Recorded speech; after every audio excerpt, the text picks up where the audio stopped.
This is all about making sure that they can say something on ESPN and everybody can, just talk. I don't really get into rumors and what guys are saying because as long as I'm watching the games, I'm at the practices, and I see how we perform, that's what I'm concerned about. When you have 2 point guards like Ball and Rondo, we don't have to have LeBron using the ball, having the ball in his hands all the time. And so you're right. We're trying to make sure that we watch his minutes, but also that we don't run everything through him, because now it is Cleveland all over again, and we don't want that.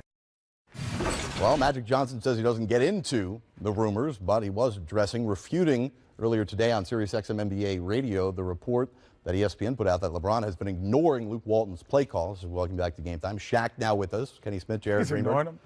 Well, totally ignoring him? Well, since Rondo, ignoring him in moments. Since Rondo has gone out, LeBron clearly has taken over more of the ball handling responsibility. So does it appear, the report said that scouts are saying that LeBron's not even looking to... Oh, scouts are saying it. Because you know why? And Kenny was like this, and correct me if I'm wrong, Kenny. When you know what you're doing, when you run the team, you don't have to look to coach like a baby every time. We know if we miss, we're getting out on the break. I know what plays to call. I know what to do. I've never seen Kenny look at Tom Donovan, because Kenny knew I'm bringing it to the right side. This is where Keem like it. It's not there. Kick it, boom it back. You don't have to look at the coach every time. Well, I mean, the greatest point guards in the world would never look at the bench on every possession. Steve Nash never looked at Mike. But what you do is, prior to the game, I'm sure that, playing with Dean Smith, I'll go back to even college. So we would come in before the game, day of game, point guard meeting. Okay, here's the 4 plays we're going to run. And I want 2/3 of this play, back B2. I want 2/3 of this defense, our 30-40 defense. And so So now in your mind as a calculator, I'm like, okay, I haven't run this in 2 or 3 plays, and I just call B2.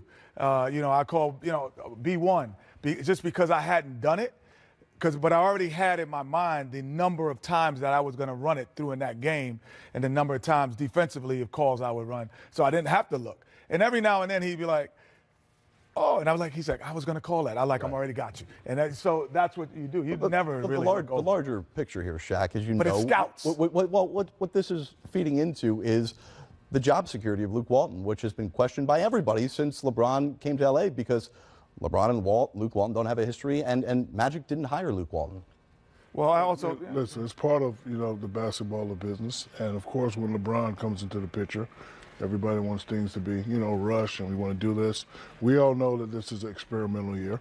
If they make the playoffs, it's good. If they don't make the playoffs, we're not as mad as we should be. If LeBron doesn't make the playoffs, we're okay with it?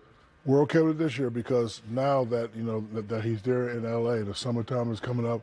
If you can get 1 or 2 free agents, LeBron's going to get on the phone, Rich, Maverick, all those boys are going to get on the phone. They're going to be calling all these big-time guys to come up. The second year of LeBron in L.A. is the biggest. And I'll add one more thing because it said scouts.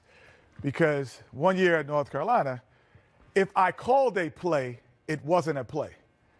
And if I didn't say anything, that meant it was a play based on what my movements are. Right. And Coach would get, you should see the scouts, Kenny. They're writing down this stuff. So as a scout, the Lakers might have plays that aren't verbal.